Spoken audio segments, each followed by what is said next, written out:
ucapkan terima kasih kepada Raden Tumenggung Kiai Haji Nur Ihya. Selanjutnya pembicara dari KRT Fakih Surya Wira Hadiningrat, kepada beliau kami persilakan. Baik. Bismillahirrahmanirrahim. Assalamualaikum warahmatullahi wabarakatuh. Bismillahirrahmanirrahim. Walhamdulillahi wala haula wala quwata illa billah, wassalatu wassalamu ala Rasulillah wa ala alihi washabihi wa man wala, amma ba'du.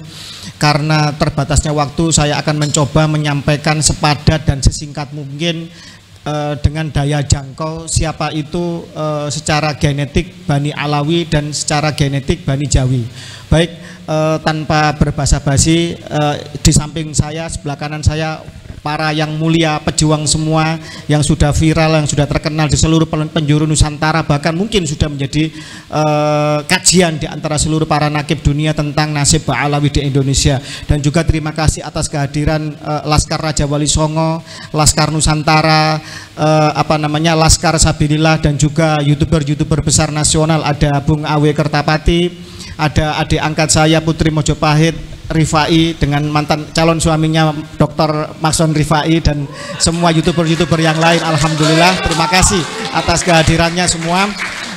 Baik, saya sampaikan beberapa poin. Bahwa yang pertama, sebagai orang yang memviralkan dan menulis dengan lantang pertama kali bahwa Bani Alawi adalah mutlak gagal secara genetika, secara tes DNA sebagai keturunan Nabi. Dan alhamdulillah sekarang para pakar genetik dan terutama yang berhimpun, yang bekerja, yang beraktivitas di Badan Riset Inovasi Nasional sudah hadir turun gunung dan memberikan edukasinya dan menjelaskan secara lebih ilmiah dari apa yang saya sampaikan, yang secara global mereka lebih mendetail dan lebih terkaji secara ilmiah.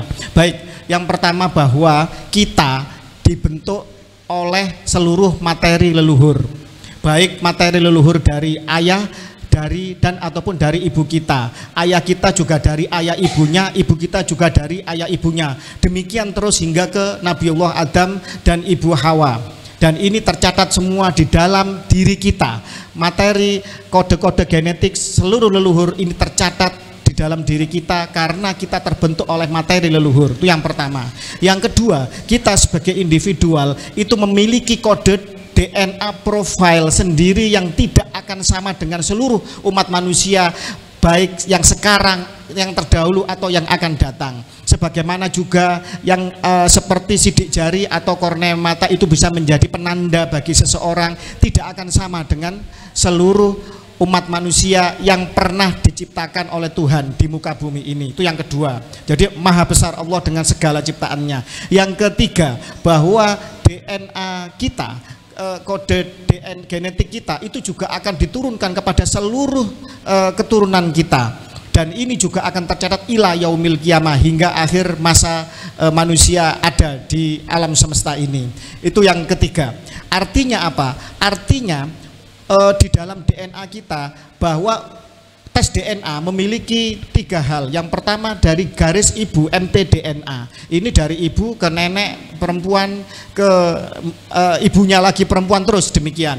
Ada YDNA dari garis ayah, kakek laki-laki, mbah buyut laki-laki, cangga laki-laki, seterusnya hingga ke Nabi Adam. Dan juga ada ATDNA atau autosomal DNA, di mana seluruh 23 kromosom kita akan diteliti.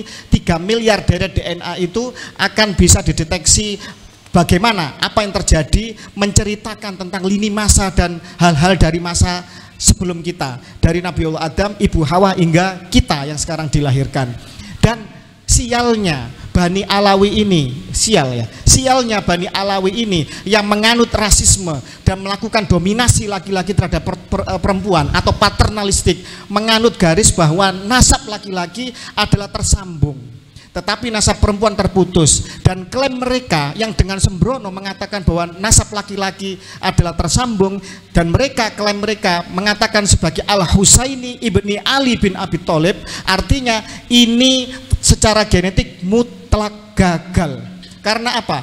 Karena seluruh keturunan dari Rasulullah, baik dari jalur Hasan maupun Husain, yang terdata tidak pernah kosong selama berabad-abad dalam kitab nasab maupun di dalam kitab-kitab sensus di ahlul balad masing-masing negeri, itu telah terpetakan berhaplogrup J1.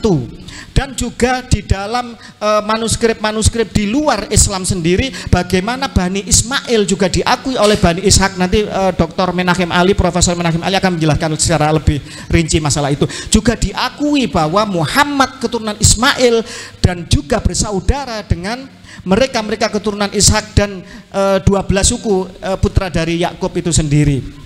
Sehingga keduanya dari Bani Ibrahim harus haplogrup J1, dan telah terpetakan bahwa Imam Ali FGC 10500 dan Imam Husain FGC 30416, dan ini tidak bisa dibantah, tidak bisa bisa dibuktikan dengan sangat mudah oleh ilmu pengetahuan. Dan tadi disampaikan oleh Kang Mas Suad bahwa Ba'alawi yang berhaplogrup G2 mutlak gagal sebagai keturunan Nabi Muhammad dari garis lurus laki-laki. Muhammad bin Abdullah bin Saibah atau bin Abdul Muthalib, Ali bin Abu Thalib atau bin Imron bin Saibah.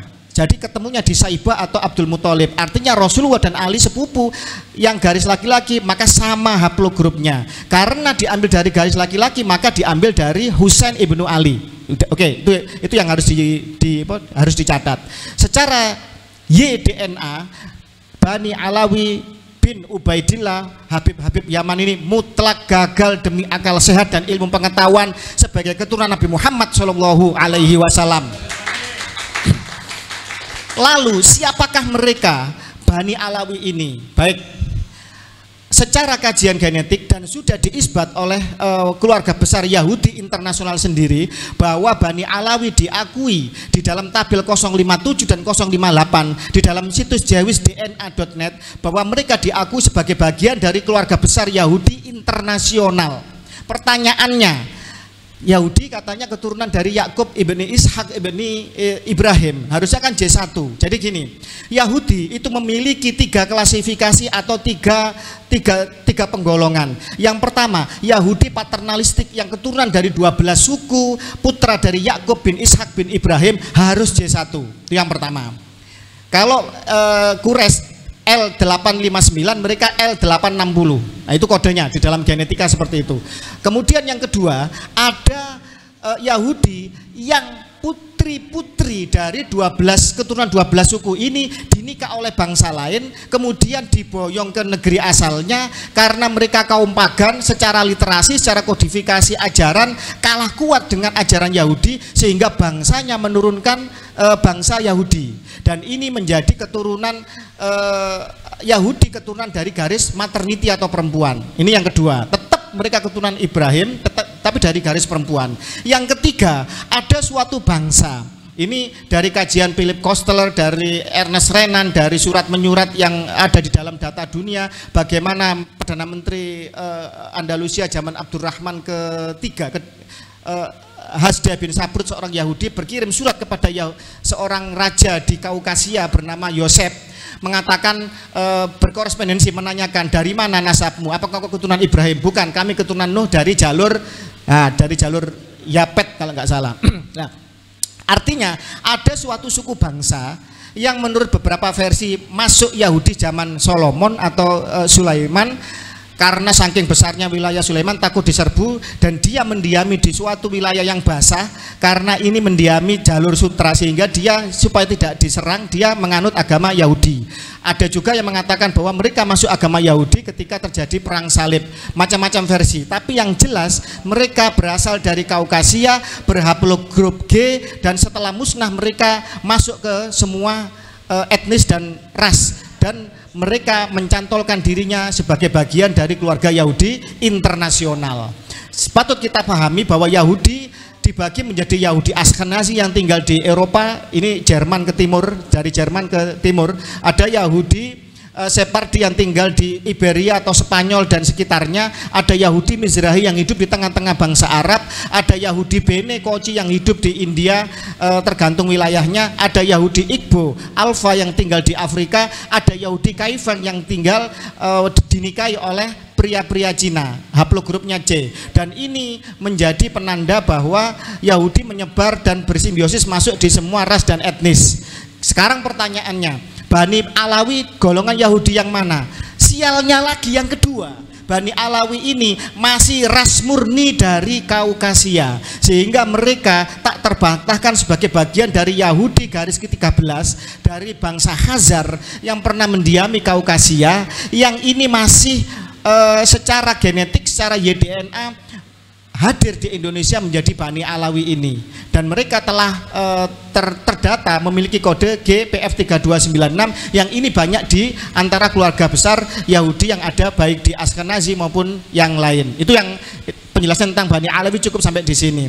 Sekarang yang kedua, ketika bicara mengenai Bani Jawi secara umum Austronesia dan Melayu ini digolongkan haplogrup O. Haplogrup O adalah mutasi bawah dari golongan IJK atau indukan dari J. Dan di dalam kesejarahan historiografi dari masyarakat Nusantara memiliki pengaruh dari India dengan pengaruh kerajaan Hindu-Budanya, dan juga memiliki pengaruh dari daratan Tiongkok Raya dengan kekuasaan Genghis Khan yang demikian luas, dan terjadi hubungan-hubungan dagang juga dengan Mughal yang keturunan Mongol dan lain-lain. Dan juga pada abad-abad berikutnya hadirlah para Sayyid Sada Nusantara yang bersimbiosis mutualisme, yang berasimilasi, yang menikah dengan ras-ras lokal, sehingga kalau dikatakan di dalam darah Bani Jawi atau ras Melayu Indonesia ini mengalir darah dari ras Aryan India sebagai pemenang ketika perang Mahabharata, Pandawa dan Kurawa di Kurusetra, pertarungan di kontinen benua, dan juga memiliki genetik dari Genghis Khan yang dikatakan keturunannya sepertiga dunia, dan juga memiliki keturunan dari Nabi Muhammad SAW. Tentu saja masih harus diteliti lagi dari keturunan Kesultanan Nusantara dan Wali Songo, apakah benar garis lurus ke Nabi Muhammad atau ke Imam Ali, ataukah masih melalui asimilasi di beberapa tempat sebagai migrasi dari leluhur Nusantara atau leluhur dari Sayyid Sada yang datang ke Indonesia. Yang terakhir, closing statement, saya sampaikan bahwa terima kasih kepada Yayasan Pembina Mu'alaf asuhan dari salah satunya Profesor Menachem Ali, bahwa pembelokan sejarah, mengklaim orang suci dalam sebuah agama tidak saja menjadi masalah bagi suatu agama tersebut. Terima kasih kepada para pembina mu'alaf bahwa ini menjadi concern bahwa mereka-mereka yang bersemangat masuk kepada agama Islam kemudian mengetahui mereka yang mengklaim sebagai cucu Nabi kok kelakuannya tidak akhlakul karimah seperti Nabi Muhammad, tentu frustasi. Loh, jangan-jangan saya memilih agama yang salah atau saya tersesat. Dan ini berbahaya. Tugas bagi seluruh umat Islam untuk meluruskan hal ini. Itu yang pertama. Yang kedua, ini juga menjadi masalah bagi seluruh penganut agama yang lain. Kalau ada orang mengatakan dirinya keturunan dari Isa Al-Masih, keturunan dari Sang Buddha, atau keturunan dari Krishna, dan itu tidak sesuai dengan kaidah dan doktrin dan sejarah yang benar di agama masing-masing, dan mencoba untuk membelokkan sejarah, mencoba untuk mengklaim otoritas keagamaan dan menjadi jahat, menjadi rasis, menjadi teroris, menjadi radikalis, maka yang rugi adalah kita sebagai putra-putri warga bangsa Nusantara semuanya. Demikian yang bisa saya sampaikan. Terima kasih atas waktu yang disampaikan, yang diberikan. Tidak bisa banyak yang kami nanti moga-moga ditanya jawab bisa lebih dalam. Wallahu muwaffiq ila aqwamit thoriq. Wassalamualaikum warahmatullahi wabarakatuh. Waalaikumsalam warahmatullahi wabarakatuh. Terima kasih kami sampaikan. Selanjutnya kepada Tubagus Moki kami persilakan. Terima kasih. Assalamualaikum warahmatullahi wabarakatuh. Bismillahirrahmanirrahim. Alhamdulillahirabbil alamin. Hamdan yuafi ni'ma wa yukafi mazidah. Alhamdulillahirabbil alamin wa bi nasta'in ala umurid dunya waddin. Allahumma sholli wa sallim wa barik ala sayyidina Muhammad wa ala alihi wa sahbihi ajmain, amma ba'du. Yang kami hormati tuan rumah di samping kiri saya Profesor Dr. Menachem Ali yang juga merupakan ahli filolog dan juga alhamdulillah beliau berkiprah juga dalam gerakan untuk pakar kristologi, juga untuk mualaf center apa yayasan At-Tauhid ya Profesor ya, dan juga yang kami muliakan kakanda saya Al-Mukarram Kiai Haji Imaddin Usman, sang pencerah di periode sekarang ini dengan kajian ilmiah kitabnya yang memberikan pencerahan kepada masyarakat bangsa Indonesia bahwasanya kita harus merdeka di negeri sendiri dan janganlah kita ibaratnya takut kualat dalam menghadapi tanda kutip penjajahan kultural dari kaum yang mengaku sebagai zuriat Nabi yang ternyata secara kajian kitab nasab tidak terbukti. Dan juga ini juga ada di samping kanan saya saudara seperjuangan dari Aceh yang mana leluhur beliau Syekh Ahmad Al-Kusyasi adalah guru daripada leluhur saya dan Keimat dari jalur Raden Arya Wangsakara yang memiliki sanad ke Thariqah Syatariyah. Dan juga yang kami muliakan Gus Fuad Peret Yogyakarta dan juga Kanjeng Raden Temenggung Fakih Wiradiningrat sama saudara yang dari keluarga Trah Mataram dan juga Kanjeng Raden Temenggung Kiai Nur Ihya di Surabaya tapi juga gelar dari Solo, jadi masih saling berkerabat. Artinya ini masih ada kekerabatan keluarga turunan Banten, Mataram, Aceh yang alhamdulillah kita berkumpul bersatu rahim di sini untuk membahas tentang hal yang demi kemaslahatan bangsa. Tema hari ini adalah tentang masalah Bani Jawi dan juga Bani atau Ba'alawi. Nah, Bani Jawi ini juga tidak hanya sekedar Jawi secara umum di Pulau Jawa saja, tapi Jawi juga biasanya juga merupakan satu istilah tentang orang Asia Tenggara. Jadi biasanya kata Jawi ini kalau di Mekah zaman dulu Nusantara itu biasa disebutnya Jawi. Tapi karena kita berkedudukan di Jawa, data silsilah yang kami pegang kebanyakan data-data yang tentang di Pulau Jawa. Untuk yang Bani Jawi yang di Aceh mungkin Teguh Kori yang lebih paham. Nah, tadi sudah disampaikan oleh saudara kami Kanjeng Fakih Wiradiningrat tentang masalah kajian genetik dari Bani Jawi maupun Ba'alawi. Mungkin tambahan dari kami adalah historiografi daripada Bani Jawi dan juga Ba'alawi. Indonesia sesuai dengan semboyan kita adalah Bhinneka Tunggal Ika. Kita semua berbeda-beda tetapi tetap satu. Sebagai apalagi di Sumpah Pemuda sudah ada ikrar daripada para founding father pendahulu kita, para pemuda. Kita artinya berbangsa sebagai bangsa yang satu, yakni bangsa Indonesia.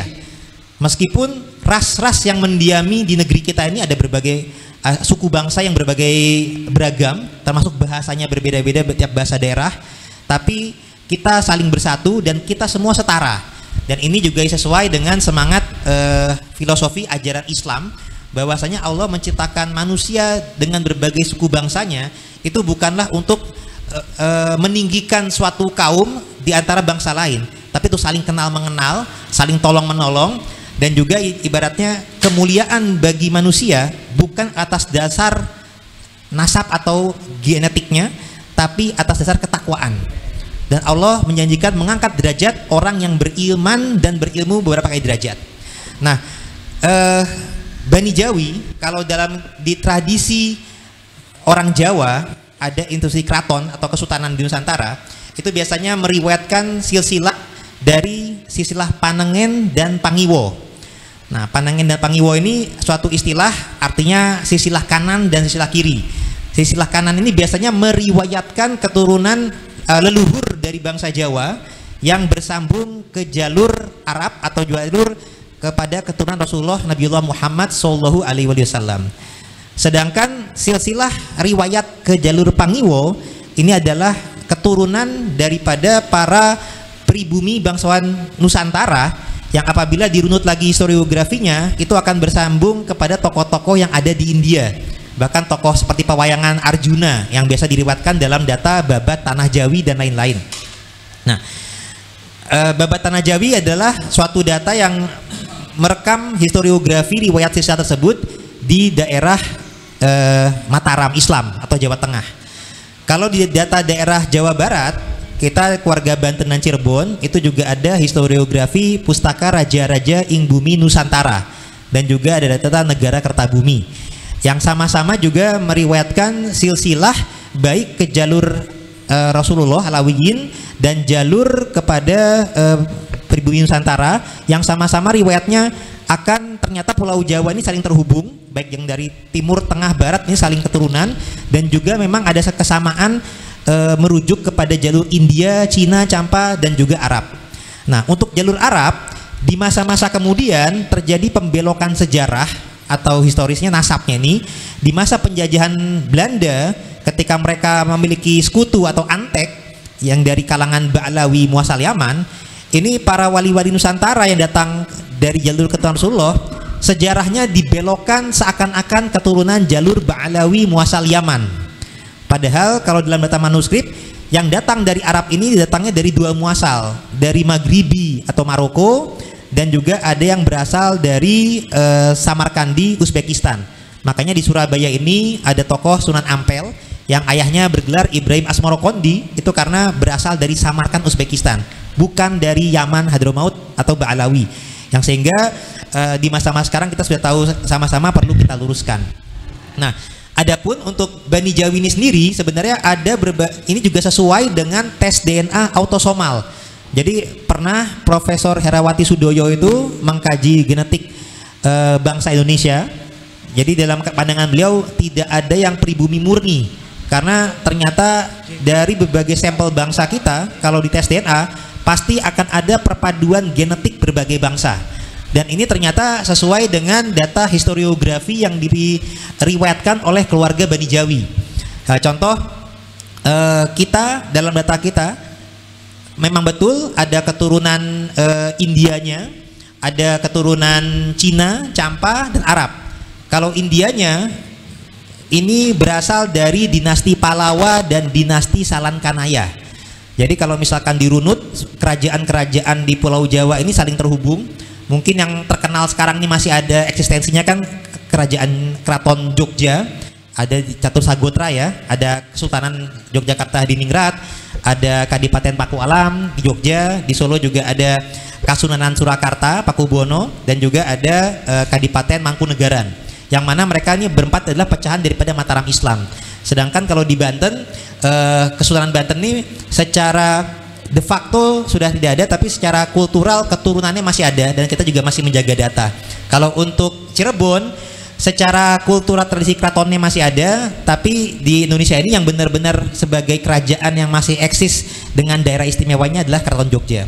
Nah, baik Cirebon, Banten, Mataram Islam yang dengan 4 keraton tadi, ini satu keturunannya ada satu keturunan kepada Wali Songo dan juga ada satu keturunan kepada Demak, Majapahit, dan Pajajaran. Jadi kalau Keraton Jogja itu tadi kan semuanya ini keturunan sama-sama dari Amangkurat IV. Amangkurat IV ini kemudian bin Pakubono I, bin Amangkurat I. Nah, dari ibunya Amangkurat I ini terhubung ke Cirebon. Karena Amangkurat I adalah memiliki ibu Gusti Kanjeng Ratu Batang dan memiliki ibu lagi Ratu Ayu Sakluh bin Pangeran Dipati Cirebon, bin Pangeran Pasarean, bin Sunan Gunung Jati. Yang mana Sunan Gunung Jati ibunya adalah Rara Santang binti Prabu Siliwangi. Berarti orang Jawa yang secara tradisinya itu adalah keturunan Majapahit, tapi juga bersambung ke Mataram dan juga bersambung ke Cirebon. Nah, sedangkan dari Majapahitnya sendiri kalau diriwayatkan dari Trah Mataram, ini kan bersambungnya dari Gusti Kanjeng Ratu Batang kan adalah istrinya Sultan Agung Mataram. Nah, Sultan Agung Mataram adalah bin Panembahan Najprawati bin Panembahan Senopati Sutowijoyo. Nah, di tradisi lebih dari tradisi Jawa, Sutowijoyo binnya Kageng Pemanahan, bin Kageng Enis, bin Kageng Selo, bin Getas Pendowo, bin Bondan Kejawan, bin Brawijaya, Majapahit. Nah, artinya sebenarnya orang Jawa pun ya keturunan Pajajaran Sunda juga dan juga keturunan Majapahit juga. Dan Arabnya juga jadi bersambung ke Sunan Gunung Jati, bersambung ke ibunya daripada Panembahan Senopati Sutowijoyo bersambung ke Sunan Giri, karena Panembahan Senopati memiliki ibu Nyai Sabina binti Sunan Kulon bin Sunan Giri. Nah, nanti kita bahas Sunan Giri ini jalurnya ke jalur Maghribi Maroko yang ke Al-Hasani, sedangkan Sunan Gunung Jati adalah ke jalur Al-Kazimi Al-Husaini. Jadi memiliki Rasul baik dari Sayyidina Hasan dan Sayyidina Husain.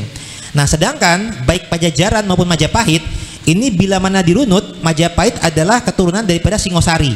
Singosari pun itu juga ada penelitian masih terkait dengan jalur Panjalu Kediri yang nanti ke Jayabaya juga akan bersambung. Nah, Kediri nanti akan keturunan daripada Mataram Medang kuno. Mataram Medang kuno, kalau tadi itu Majapahit dan Singosari ada di Jawa Timur, Mataram Medang kuno itu pindahan dari Jawa Tengah. Maka ada peninggalan Candi Borobudur, Candi Prambanan, itu juga merupakan leluhur daripada yang ada di Jawa Timur. Nah, Mataram Medang kuno ini keturunan daripada Galuh yang ada di Jawa Barat. Ya, kalau sekarang Galuh ini pusatnya di Ciamis. Nah, Galuh nanti adalah keturunan daripada kerajaan Tarumanegara yang ada di Kerawang dan Bekasi. Sehingga candi tertua di Pulau Jawa itu bukan di Jawa Tengah, tapi ada di Kerawang, yaitu Candi Jiwa. Nah, Tarumanegara ini adalah keturunan kalau garis lakinya dari India, dari dinasti Salankanaya. Sedangkan dari garis istrinya adalah menantu daripada Raja Salakanegara yang ada di Pandeglang, Banten. Jadi sebenarnya orang-orang Jawa itu sebenarnya keturunan Banten semua. Dan kita orang Banten. Nah, orang Banten sebaliknya, karena Maulana Hasanuddin Banten ini menikah dengan Ratu Kirana Purnamasidi binti Raden Patah Demak bin Brawijaya, jadi orang Banten pun juga keturunan Jawa juga. Jadi kita semua saling bersaudara. Nah, silsilah tersebut kita dipelajari sesuai dengan sabda Rasul. Dipelajari ini adalah untuk menyambung satu rahim. Jadi Rasul bersabda, pelajarilah dari nasabmu sesuatu yang dapat membantumu menghubungkan silaturahim. Sehingga kita tahu bahwasanya orang Jawa Timur, orang Jawa Tengah, orang Banten, orang Sunda kadang-kadang bahasanya beda. Kalau Jawa Timur ngomongin ngoko, Jawa Tengah kromo inggil. Tapi ternyata dengan ilmu silsilah kita saling bersaudara. Sehingga ini sesuai dengan semangat Bhinneka Tunggal Ika. Oke, sebentar. Nah, untuk ke atasnya tadi ada Salankanaya atau Palawa. Ini adalah keturunan India. Ada juga teori bahwasanya bangsa kita juga adalah keturunan dari Cina, dari Yunan 2000 tahun sebelum Masehi. Nah, intinya kalau dari Autosomal memang ada campur baur pernikahan berbagai bangsa.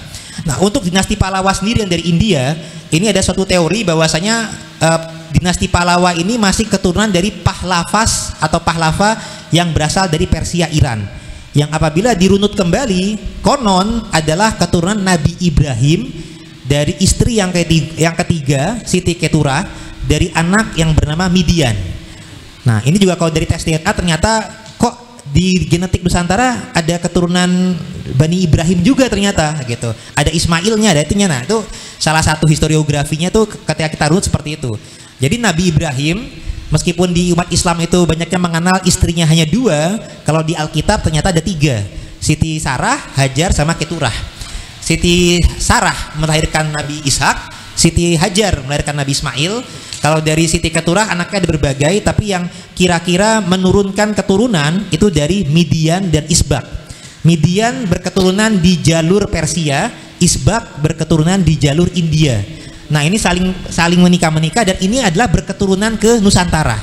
Karena dinasti dari Salakanegara Pandeglang, Banten itu diriwayatkan dari Palawa, yang mana Palawa berasal dari Persia, dan ini insya Allah adalah keturunan Nabi Ibrahim. Artinya bangsa kita ini bukan bangsa yang rendah, bukan bangsa jongos. Kita memiliki leluhur yang luar biasa, yakni Nabi Ibrahim. Nabi Ibrahim ini kalau dalam Al-Quran disebut sebagai bapak dari para bangsa ya. Jadi bahkan ketika beliau diuji oleh Allah dengan kecintaannya itu tulus karena Allah, apakah lebih mencintai keluarganya, beliau ketika mengorbankan anaknya, beliau berhasil dalam ujiannya, dan Allah menjanjikan beliau sebagai imam atau pemimpin bagi umat manusia. Yang mana Nabi Ibrahim juga mendoakan juga untuk keturunannya. Nah, Allah menyatakan tidak kepada yang zalim. Jadi keturunan Nabi Ibrahim bila mana adil, tidak berlaku zalim, insya Allah memiliki potensi memimpin atau bakat kepemimpinan yang bisa untuk meneruskan khilafah di bumi Nusantara atau di bumi muka bumi. Tapi bukan kita mengosong khilafah HTI ya. Jadi khalifah, bahwa saya manusia ini sebagai perwakilan Tuhan. Nah, ini bangsa Indonesia memiliki potensi, makanya ada mercusuar dunia. Jadi kita tuh, Allah itu mempergilirkan kekuasaan di muka bumi. Jadi pernah kekuasaan itu ada di peradaban tinggi, ada di Afrika, di Mesir, ada di Timur Tengah, di Cina, sekarang lagi di bangsa Barat. Tapi suatu ketika dipergilirkan, insya Allah akan ada di Nusantara. Nah, sehingga bila mana di Nusantara ini, meskipun kita memiliki historiografi keturunan yang luar biasa, tapi insya Allah kita tidak rasis, kita tidak merendahkan yang lain, dan kita saling merangkul. Bukti merangkul adalah di zaman penjajahan saja, pihak penjajah itu membagi kasta. Ada kelas pertama adalah bangsa penjajah Belanda, kelas kedua adalah etnis Cina dan juga etnis Arab, India dari timur, dan bangsa pribumi itu di nomor kelas 3 kan. Nah, jadi kita pemilik tuan rumah di negeri sendiri di masa penjajahan bangsa, di penjajahan Belanda malah direndahkan sebagai yang kelas ketiga. Nah, alhamdulillah ketika sudah merdeka kita berhasil mengusir penjajah bangsa asing, tapi founding father kita tetap bersikap adil. Jadi warga negara yang Cina, yang India, yang Arab tidak kita nomor sekiankan kastanya di bawah kita, tapi tetap kita rangkul, semuanya tetap sebagai warga negara Indonesia. Arti kata kita bersyukur bangsa kita adalah bangsa yang adil, tidak zalim, dan kita menolak juga untuk dizalimi. Jadi bila mana perlawanan kita kepada bangsa Ba'alawi ini janganlah dianggap sebagai suatu hal yang sifatnya iri dengki, tapi kepedulian. Karena kita tidak ingin bangsa kita terjajah di negeri sendiri. Karena fakta buktinya sebenarnya kalau mana mereka itu memiliki keyakinan subjektif atau personal mengaku sebagai keturunan Rasulullah, selama mereka tidak merugikan yang lain, itu ya silakan saja. Karena namanya silsilah itu ada keturunan mitos juga ada dan lain-lain ya. Tapi yang menjadi permasalahan, klaim mereka sebagai mengaku zuriat Nabi itu merendahkan bangsa lain. Mereka bersifat rasis dan radikalisme. Jadi gerakan-gerakan radikal yang ada di Indonesia itu banyak pengikutnya dimulai dari husnuzon atau prasangka baik kepada pemimpinnya yang mengaku keturunan Rasul. Nah, sehingga ini bisa mengancam bangsa kita dari gerakan radikalisme maupun gerakan rasisme. Mereka juga ibaratnya merasa apabila kalangan wanita mereka menikah dengan kalangan pribumi, itu tidak pernikahan yang tidak sekufu. Bahkan ada persekusi-persekusi untuk pria pribumi yang menikah dengan wanita kalangan mereka untuk diceraikan. Dan juga gerakan-gerakan mereka itu juga ada sifatnya persekusi main hakim sendiri. Jadi mereka mengaku sebagai zuriat Nabi, dan pihak lain yang mengaku sebagai zuriat Nabi tanpa pengakuan dari mereka, mereka persekusi. Seakan-akan mereka lah keturunan Rasulullah yang paling asli. Padahal tidak demikian.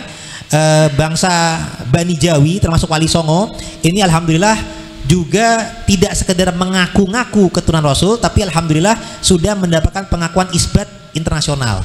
Jadi dari Sunan Giri tadi, dari jalur Maroko, ini alhamdulillah sudah mendapatkan isbat dari nakib negeri muasalnya dari Maroko, ditambah lagi dari Damaskus, Irak dan Turki. Ini keturunan daripada Syekh Abdul Qadir Al-Jailani Al-Hasani. Sedangkan untuk jalur yang tadi ke Musa Al-Kazim, Sunan Jati dan lain sebagainya, ini diisbat oleh nakib Bani Musa Al-Kazim dari Irak, Mesir cabang London, dan juga dari India.